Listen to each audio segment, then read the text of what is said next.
When we started talking, where was your life? Where was your marriage? Two words come to mind: chaos and disarray. Mm, okay. Um, my wife and I were so focused on our jobs and our livelihood that we kind of lost sight of each other, Mm, and we lost sight of taking care of ourselves, actually. And it manifested itself to an extent where it took us almost to the brink of separation. And it was a very trying period for me. I'm not going to speak for my wife because it was obviously trying for her, but in a very different way. And we had lost touch with each other, and it was impacting everything. It was impacting obviously the quality of our life, the quality of our children's lives, and our work to an extent as well. So it was a struggle. It really was. And reaching out to you was kind of the the true realization of how bad it had gotten. mm. And and I got to the point where I figured I can't do this by myself. I need some help because I was not at the time emotionally equipped Mm. to try and solve the things that I thought I should be solving, which in some instances I figured out through your training and coaching that I didn't have to solve them. Those are things that could solve themselves just with the right attitude and the right, way of approaching my wife and problems and such. So that was it. Nice. So could you tell me, or do you remember a specific moment or a specific situation where you were like, okay, something has to change? Like in this moment, I realize this is like do or die. This is like something has to change. Was there a specific moment or situation that occurred to you? There was, and it was a situation that I shouldn't have let it get to this point. It was the point where my wife said, "Hey, I don't, I, I, I love you, but I'm not in love with you anymore, and I think we need to separate." Uh, Wow. it had gotten to that point where I was just not, I wouldn't say completely oblivious to it because we had been facing some challenges for quite a while, but I didn't realize how bad it was Yeah. until it was staring me in the face. Yeah, that is one of the most common things I hear from men is that when it gets to that point, like that is the killer statement, I love you, but I'm not in love with you. It's like a dagger to the heart for so many men, obviously, but it's 99% of them were literally like, I had no idea it had gotten to that point. Like there were signs, I knew there was disconnect, I knew we were kind of struggling, but I had no idea my wife had gotten to that point until she said it. And it was Yep, almost like this what like this absolute like slap to the face like what how did we get here, how did we that it was that serious, but looking back I'm sure there were signs. 100%. There were so many signs that I ignored, quite honestly. I thought, everybody goes through challenges. Everybody has ups and downs. We all figure out ways to figure them out, to solve for the problems, to work together to try and make things happen. But we definitely weren't there. Yeah.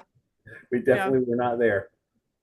And I think that that's also like what you said, it's like there's this, they'll work itself out. It's just Yeah. going to work itself out. Mhm. That's the biggest thing. And just a little more time and it just will go away. The problems will go away. We'll figure it out. And, and unfortunately it doesn't. But what do you feel like when you were we had our first conversation together.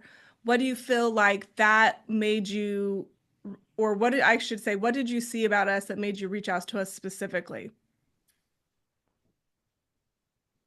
Um, I found you through social media.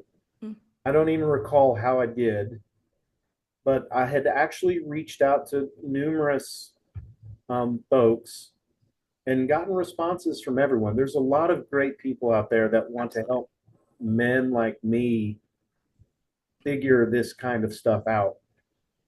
But the one thing that really, really stuck with me when I first talked to you is you did it didn't feel like you had this prescriptive pitch Mm, of, oh yeah, we're going to do this, and this. Here's a checklist. mm, The thing that struck me the most about the difference between my initial engagement with you and then all the subsequent engagements as well, but it was the fact that you just listened. mm, Listened to the problem, were immediately encouraging, made me feel very comfortable. Mm-hmm. And it just something about it, about you in particular, that just stuck with me. And I knew it was the right way to go. Great. Yeah. Yeah. It was definitely a fit from the very first conversation. Mhm. So obviously, even though there is this fit, you feel comfortable, I'm not gonna lie, it is a very scary and big step to say, on one hand, I do realize there's massive problems. We're in a very dire situation. But even given all that, and even given like you have a conversation with somebody and you know it's a fit, there is a huge fear of taking that step, of taking that leap, of actually saying, I'm going to put my stake in the ground and I'm going to do something about this. I'm going to take this on. So what do you feel like you were the most nervous or skeptical about going into actually doing something and really taking it on? What made you the most nervous or skeptical, I would say? Yeah, I will. I would say skepticism was not a word that Okay. I was even thinking about, because I had already recognized that anything I do, I'm either gonna work through this and get the outcome I seek, which is to save my marriage, or I'm not. Mm, So, I mean, I knew I had option A, option B. I was the most nervous, perhaps, about having to formally recognize where I was at fault, mm, having to talk about those things that we're normally very uncomfortable about, mm, and have people not judge, not criticize, because I know you've seen this all before, but you feel vulnerable. mm. Yeah. And I felt very vulnerable, just kind of laying it out on the table for us to dissect, talk about, and think about, and react to, and respond to, and do things. And Mm, at first, it was very, very, um, very uncomfortable. But as I got to know you and all the guys in the classes that were with me and Ben, I realized that we're all in the same boat, and we're all trying to sort through and figure out and solve for the same problems. And that, you know, I'm not going to name names, but the book of blank, yeah. uh, you know, you never realize the value that you will get out of a conversation with another man that's going through the same things. A man that's in all intents and purposes very different from me, but the commonalities were truly, I felt within 2 weeks, I felt comfortable just laying it all out to these guys and you guys to talk about it. Say, hey man, what are y'all doing? How are you figuring this out? What can I do to be better? Here's what I'm doing now. And then, you know, I, can I say his name? Sure. I'm sure he wouldn't mind. Rodney. The book Hi. the book of Rodney. Yeah. Um, Rodney was a good sounding board, and Yeah. because he's clearly a success story out of this whole thing. Yep. So hearing his story, listening to how he addressed his own problems, his own Yeah. demons, his own challenges, was not only it was a learning experience for me, but it was also kind of comedic relief too sometimes, because you need it in situations where you're overly stressed, you're emotionally spent, Yeah. and you are drained to the point where you don't know where you're going to be or what you're going to be doing tomorrow. It's good to have that outlet to just talk about stuff, things that men are normally very uncomfortable doing. Yeah. So I hope I answered your question. I kind of No, monologue. that was perfect. It's so interesting because that is the thing where you realize when we bring these groups of men together from every walk of life, right? Like guys that you like feel have different lifestyles, all these different things, right? But the commonality of what men go through in their marriage is so similar. Mm-hmm. It's so similar. And all of a sudden, it's that feeling of, I am not alone. This is common. But Mm-hmm. at the same time, regardless of how common it is, it's extraordinarily destructive. And Yes. it could lead to this, but it's like, wow, then you find like this kind of like brotherhood, if you will, in and the support system of other people going through at different stages Yeah. of kind of the same walk that you've walked. Yeah. So if you could describe one personality trait or one characteristic that had you be able to say, here's where I'm at. I know where this road leads in my marriage to pretty much a divorce, you know, And here I am. I feel like this is a good course or whatever, but there still is no guarantee that even after I do all this, I make all these changes, I transform, I do everything that they ask me to do, there's no guarantee that my wife is still going to stay or that we're going to do it. So, what is the one characteristic that had you say, I have to take that leap of faith? I have to do this with no guarantees, and I have to be willing to look in the man in the mirror type thing. What would you Yeah. say that one characteristic was that made you take that leap? Well, for me, I'm very determined and I don't like to fail at anything, and I don't treat marriage like a game, like a sporting event or anything like that, or a business transaction or anything like that. Marriage is the ultimate commitment. So I like to treat it as such. And Hmm. I would say that characteristic's probably just determination. Okay. I, I hope is, you know, I knew going into this that we were either going to figure it out and make it work together or we weren't. And we were going to take an alternate path, which thankfully, by the grace of God and other things, we did not go down that path. But I think that your help equipped me to better address and deal with that alternative had it gone down that path. Yeah. I don't like to deal in hope. Hope's a dangerous word. I Yep. like to deal in promise, but I still had hope. So another characteristic was I hope that you guys were going to help me get to where I actually am, but I also recognize that it wasn't 100%. Right. Perfect. Perfect. So I know we talked a little bit about what you were dealing with in your marriage when we first had our conversation. So what would you say was your biggest challenge in your marriage back then? What were you guys facing? Uh, we were emotionally disconnected. So there was emotional distance, there was physical distance, there was just a lack of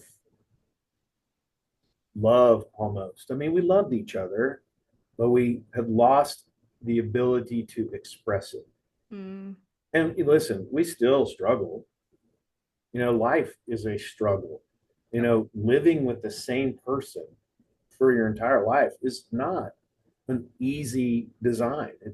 Yep. It is a hard thing to do. Mm-hmm. And we had to work really hard to overcome that emotional and physical disconnect that had built up insidiously over an extended period of time. Yeah. That's the challenge with all of this, right? Right. When you get to the point where you're breaking, the the velocity that it takes to get there is actually extraordinarily slow. Mm-hmm. So it builds up over time and it becomes incremental, right? So if you looked at it on a graph, and my whiteboard over here in my office, it starts here, and then as time goes, it starts doing this. Yep. So you hit that point, but it's so slowly insidious that many men, myself included, don't see the signs or recognize the patterns Yep. until it's too late. Yeah. That's what really sucks. It is not, as long as she and I had been married, not seeing those signs was one of the hardest things for me to accept. Yeah. And I think too, it's not just not seeing the signs, it's not equating or connecting that those signs require action. Yeah. Yeah. Those, Connecting dots, doing the yeah. math. Yeah. Yeah. Solving the equation, right? Yeah. Yeah. And it's statistically speaking, they say that by the time a woman says anything about divorce, separation, or leaving, she's already been planning it emotionally and mentally for 18 months. Yeah. 18 months. She's been disconnecting, planning her future without you, like making logistical plans, Mhm. completely disconnect, and that's why it's so shocking for men. And yet for women, they're like, how could you not see? How could you not see? This is what I've been saying. And obviously, women can do a much better job in the beginning of saying, this is where I'm heading, this is where I'm going. But it's Yeah. such an interesting dynamic to know that where a woman is at and where the man is saying or feeling where she's at is not the same. Hmm. So it's It's the very, whole, very interesting. it's the whole Mars and Venus thing. Yep. Maybe I Yep. should read that book. It's a good book. So how would you describe your process going through the course? Was there an aha moment for you where you had this big breakthrough, like one breakthrough, like maybe your first big breakthrough or something where you're just like, wow, something just hit and sunk and connected, like, oh, wow. Well, I mean, for me, emotionally, I got a great deal of um, benefit out of everything that you coached me through. There was no one definitive aha. Mm, Well, if I look at it through the lens of my wife, the the aha for her was when she could tell that I became open to dialogue and communication without getting spun up. She actually took a weekend, and you may recall this. She yeah. took a weekend trip to go up to Rome, Georgia. Some of our friends that we have on the lake, some of her girlfriends. It's a whole girl thing, and she came back from that 3 day thing different, clearly different. So if I was going to say there was one definitive thing, which I don't really know how I contributed to it, quite honestly, she came back from that changed. Mm, I could see it. yeah. Just in the way she interacted with me, just in the way she behaved, the things that we talked about, and other stupid indicators. You want to know what a stupid indicator is? Sure. A changed social media profile picture. Wow. Wow. So I was mean, it her changed her social media profile picture or you changed? when she changed hers Nice. Oh yeah. Okay, that's a back big to a one. Yeah. picture of us. Mm. Oh yeah, that's huge. She had a picture of herself Mm-hmm. on her primary social. I'm not a big social media guy. I struggle with that. But I see I see social media for the non-direct, the indirect communication tool that it can be used for. Mm-hmm. Changing a profile picture is a very powerful message. Absolutely. Especially when it goes from couple to single Yeah, or vice versa. and then vice versa. So yeah, it was little things. Changing the picture on your lock screen on your phone. Mm-hmm. She's she's she's very well. I don't know if I'll get in trouble for saying this, but she's very predictable. Mm. And I've always been able to read her emotions fairly well. I think you've equipped me to read them even better. Almost to the point where she comes to me sometimes, stop analyzing everything that I'm doing or saying. I have no intention. I just want to do that. Oh, okay, sorry. I just want to make sure that I'm, Yeah. doing the right things by you and everybody else and all that kind of stuff. So Yeah. um, it's been a great journey. Um, nobody wants to go through the journey that I and others and many of us go through. Nobody wants it, Right. but being able to emerge on the right side of that journey, more powerful, more focused, more committed, and more connected, is sometimes the juice is worth the squeeze. Yeah, absolutely. It's like you have to go through it to go through it. And it's like sometimes one of our biggest breakdowns, like they say, is the birthplace of your biggest breakthroughs, right? It's like, Yeah. yeah, you don't want to have a marriage that's almost on the brink of collapse. You don't want all that, all these things. And yet it was the catalyst that said, I want something so much better. Mm-hmm. Instead of just going through life mediocre, never having really big breakdowns, but never really having really big breakthroughs either. Yeah. It's like, hey, this was, we had to see what was on the other side before we said, hey, we want something else, Yeah. Yeah. right? Yeah. So how do you feel like you are now showing up as a husband different from where you were before? How are you showing up differently? Well, it starts with me showing up. Mm, I don't think I was doing much to show up. I do the dishes every once in a while. Actually, I do them a lot. That's my job at the house. I do the dishes. But I realized that I was going through the motions mm, emotionally, day to day, all that other kind of stuff. I love you. Yeah, I love you too. mm, But there was that loss of spark, and my commitment to her, to myself, is like you said, I will always show up for her in a time of challenge. And what I really focus on trying to do, and I still suck at it, by the way, but I'm trying to get better every day, is I try to just listen, right? yeah, too many times to try to solve a problem. Yep. She presents a problem statement. I solve problems for a living Yeah. in the bank. So naturally, if I apply those same principles at home, it should work great and everything should be great. Well, what marriages are not transactional in the sense that what I do for the bank are. Yeah. There's no guaranteed return on investment if you're making a poor investment. So making the right investments at the right time, similar to banking actually, is really what I try and focus on with my wife. And we, like I said, we still struggle from time to time. Yeah. Sometimes the communication just breaks down and we get heated and we get upset and we say things and I try and stop myself, pull myself back and say, what would Annette do? WWAD. That's right. Um, and, uh, and I find myself correcting my own behavior before trying to correct hers, which is probably one of the keys to my success. That is huge. It's Yeah. huge. It's like where am I at? What am I doing? What am I bringing? This and it's so interesting because this is how a man's mind works.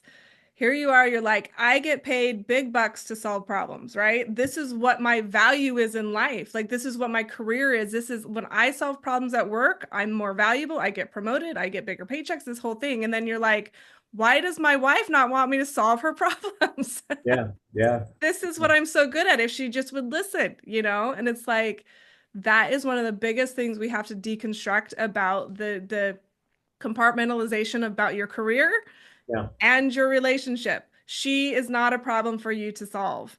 Her That's true. problems are not a problem for you to solve. She wants you to listen.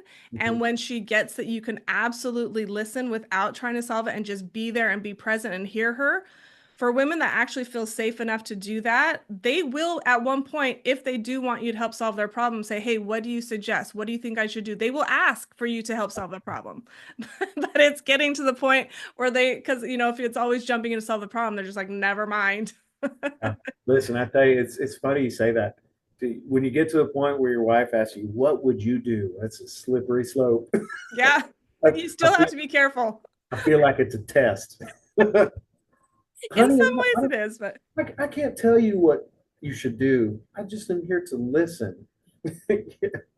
I think you should trust your instinct on what you should do on that one Yes, trust your instincts. Do what is right by you. because you're smart, you're intelligent, you're driven, you're beautiful. I know that you can figure this out, and I'm always here to support you, whatever you choose. See, now you went down the Stuart Smalley path on a Saturday Night Live Oh, skit. yeah. I totally remember that. I'm good enough. I'm smart enough. Smart enough. Doggone it. People like me. You can try that one too for comedic relief. That I'm not sure how that would go over. Well, unless I said it, to her. You're good enough. You're smart enough. And doggone it, people like you. Yeah, and if you say it just like with the right delivery, it will go over great every time in the right moment. It's all about delivery and timing. So it could Yeah. actually be a great one. My wife, she is a fantastic woman. Yeah. She has terrible taste in men, but that's another story. Um, she, and this is probably very common. She deals in emotion, heavy emotion, Yeah. swings, the pendulum swings hard.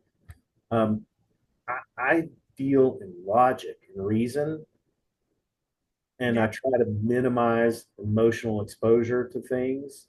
So my pendulum swings very small. I have a very predictable rhythm. It's when we get into that challenging spot when her emotions spike, I go whoop whoop, and I try and react. Hmm. Sometimes on the negative side, but I've really learned as part of this how to observe that, Yeah. listen, and like I said, we talk about listening. Listening is a core competency in marriage. Yeah. If you cannot master the art of listening, I mean, marriages can easily fail on that one-sided aspect of communication. So, listening. So let me ask you this, Larry. What did it mean for you on our first conversation when I was able to genuinely listen to you? What did it mean for you? Well, it made the difference between me going with you guys over two or three other people that I talked to. I mean, everybody listened, Yeah. but I felt a different connection Mm-hmm. with you by virtue of the questions that you asked me. Mm-hmm. I felt like you listened more. Mm-hmm. and understood the root of the problem, Mm-hmm. the root that I couldn't recognize or struggled to communicate myself because I didn't know what I was doing wrong. I thought I was doing everything right. But hearing you dissect the problem to tell me, well, these are the things I think we could work on, it meant a great deal to me. Good. Yeah. And my illustrative point there was that's probably what your wife really values too, is that same kind of listening, Yeah. where it's a genuine, like, what? It's funny. My wife, Heather, just the other day, I don't know, we got into a little heated engagement about something. And she jokingly said, and this kind of broke the ice. She was like, Larry, you haven't talked to Annette in a while, have you? And I was like, I love her already. I was like, and I kind of stopped and I laughed and I said, no, I haven't. I missed the last monthly because of you, is what I told her.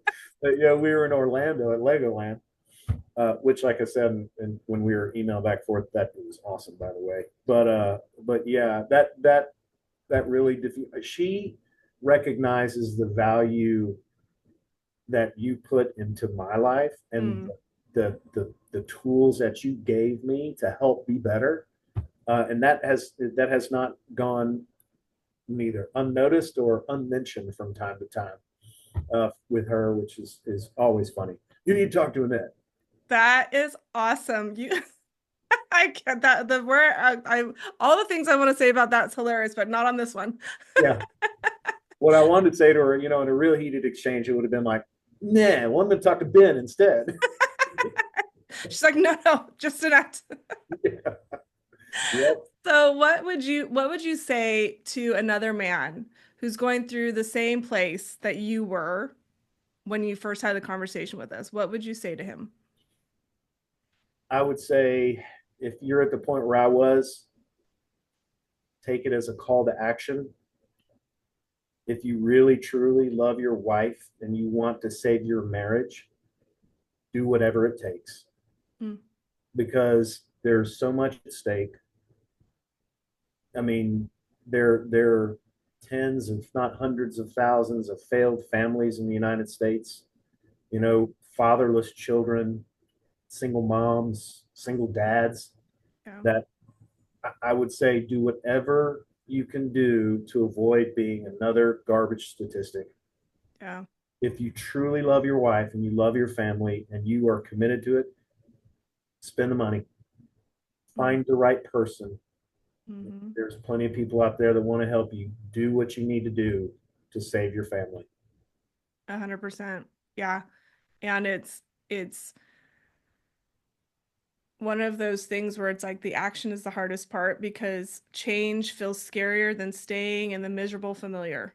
Yeah, Like yeah, really, yeah. it does. And it's that key first step where it's like, That's the hardest part. yeah, Once you stumble over that first step and you just fall down the stairs, which I kind of equate my journey to. yeah, You know, I was standing at the top of a set of stairs, and however I got to the bottom, it was going to hurt.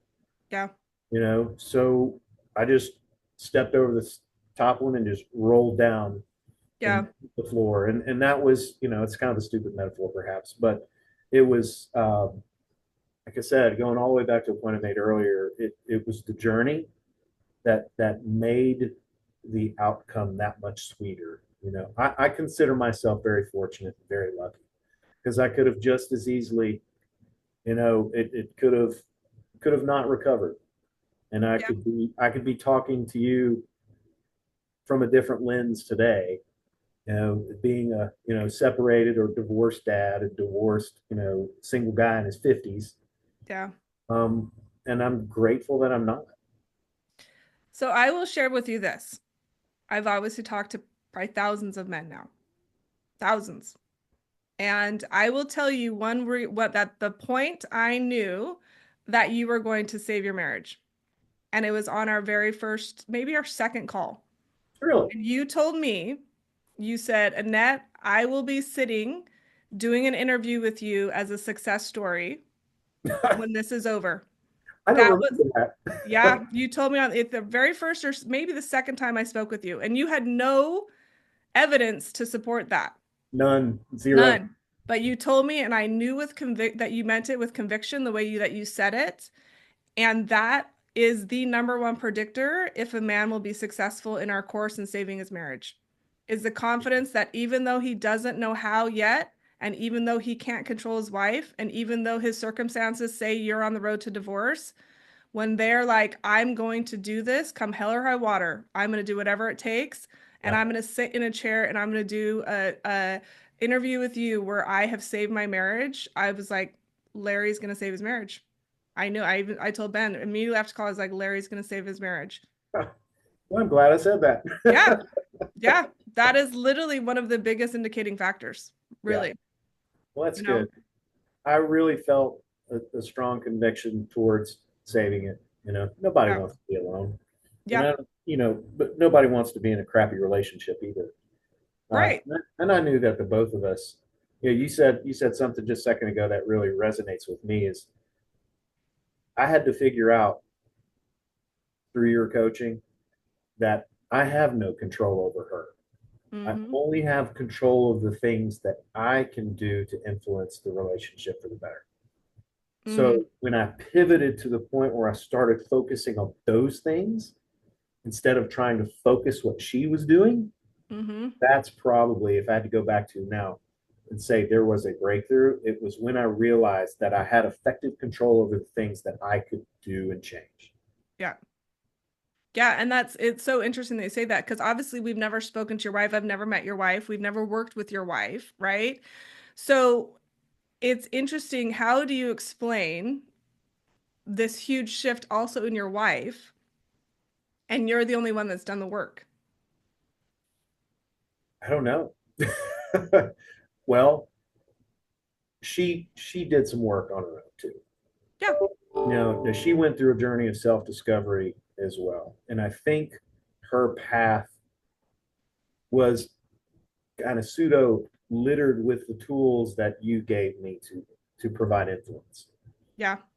So she she didn't have any professional help. I mean, her professional help was you through me, Mm-hmm. and I think that's probably actually better. Yep. And I say that because you know therapy, we'll call it therapy or whatever. We'll call it, marriage counseling, marriage training, anything, whatever, however you label it. Many times people have conflicting views of how to approach problems. Mm-hmm. So being able to look at it from one lens as opposed to when I go to her to do the things that I'm doing to try and be a better husband and be a better man. When I'm doing things that and applying rules that you've given me to try and help get breakthroughs, and she has someone in her ear telling her something different, it creates problems. Right. We went to,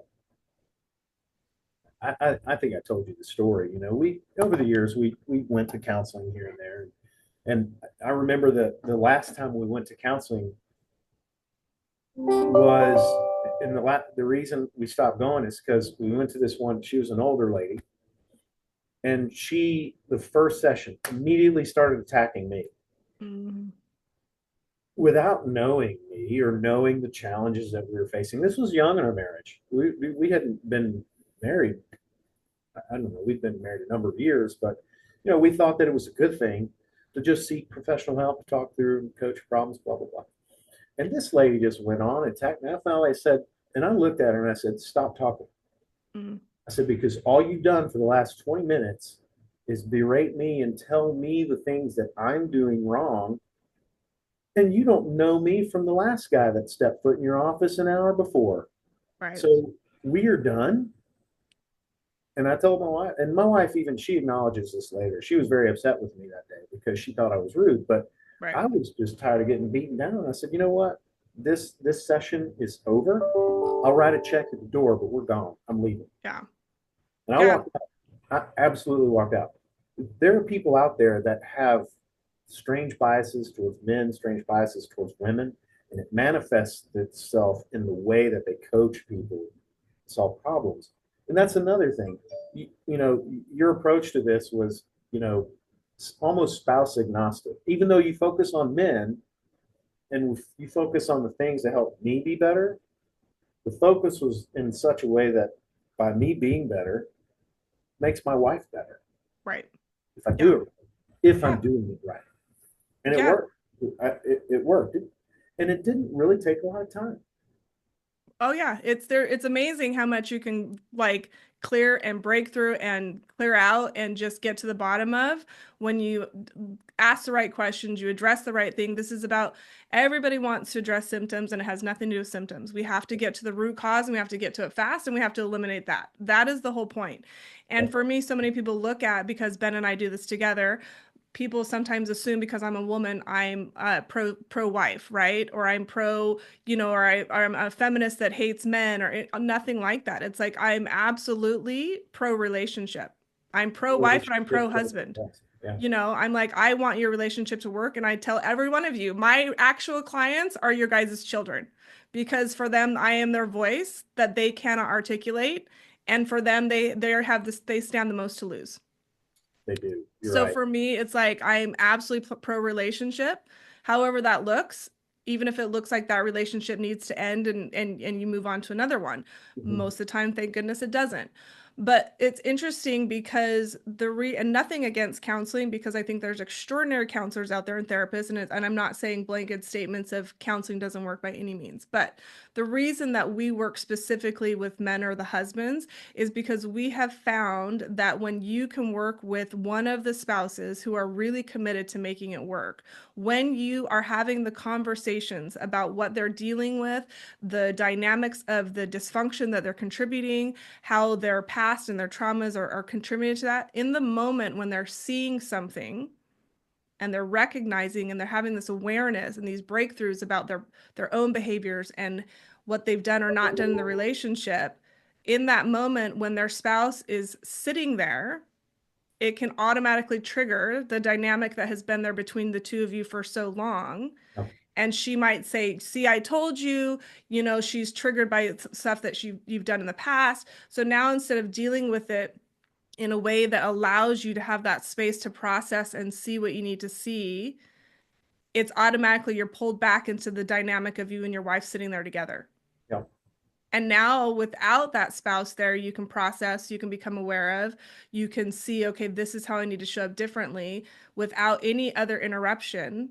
And now you can just bring it to your spouse and just start showing up differently and having those conversations after you've had a time to process in what we would call a safe space, where it's the dynamic of the past between you two of yelling, screaming, whatever isn't there, and feeling, oh my gosh, I'm being judged right now. Am I being attacked? Is she going to hold this against me later? It gives that space. And this is why we Definitely. work with just the husband. Yeah. And I think that's such a great model. Yeah. Having seen them both, I would agree with you that sitting in a room with your spouse, airing grievances Yeah. with a counselor as almost a mediator, Yep. I, I saw no value in it, and I saw no purpose other than, you're naturally going to be. You can't just go to this third person and just start airing grievances about your wife. Right. It only builds further resentment. Yeah. Because now you've got these things that clearly you each know about each other and you've probably stated to each other. Now you're just stating the same things in front of someone else. Yeah. And now it creates embarrassment. It creates this sense of, being judged or judging. Yep. It's just, to me, I couldn't have stumbled on a better person, you and Ben. And when I say person, I mean both of Yep. you. And a team of, Josh, Rodney, Andrew, all these guys that I got to interact with and still interact with, Yeah. although I've missed the last monthly. It's such a valuable thing to remind me of what's important. Yeah.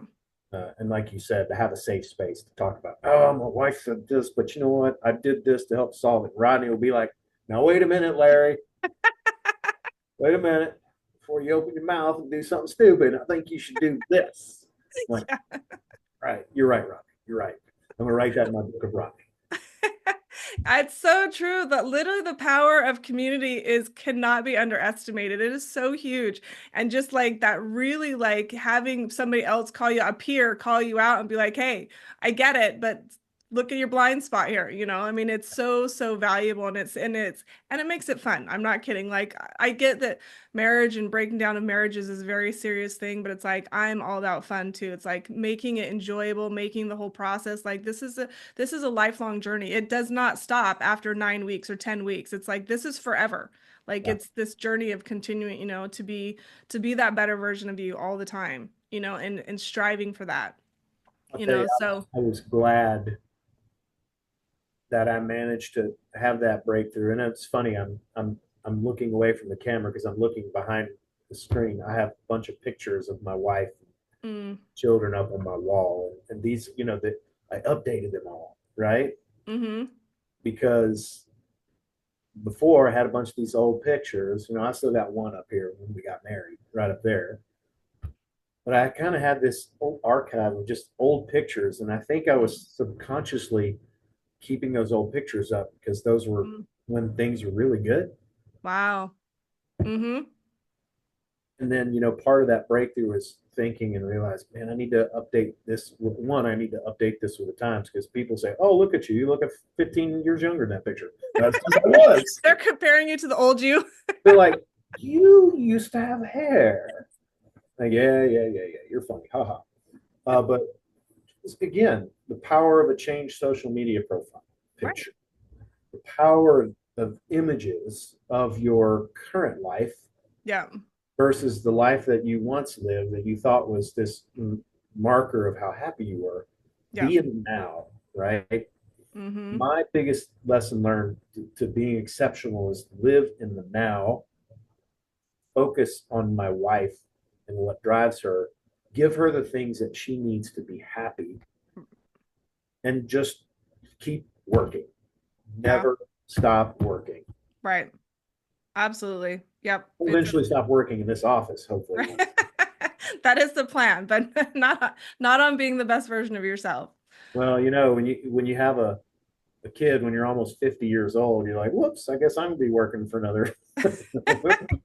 Guess life change, right? Life plans. Yeah, I have peers that are getting ready to retire. I'm like, I'm just getting started. Oh yeah. We're on round two.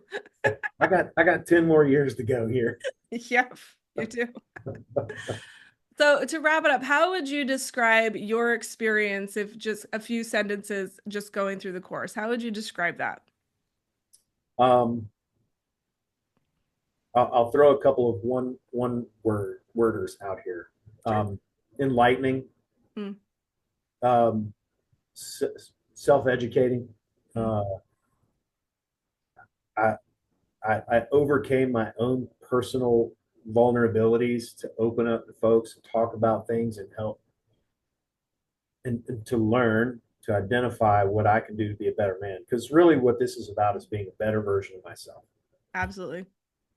So I was able to take all of the stuff in, the good, the bad, and use it in a way that I became better Mm, and I was able to shape my environment and my sphere of influence with my family, my friends, my coworkers better. mm.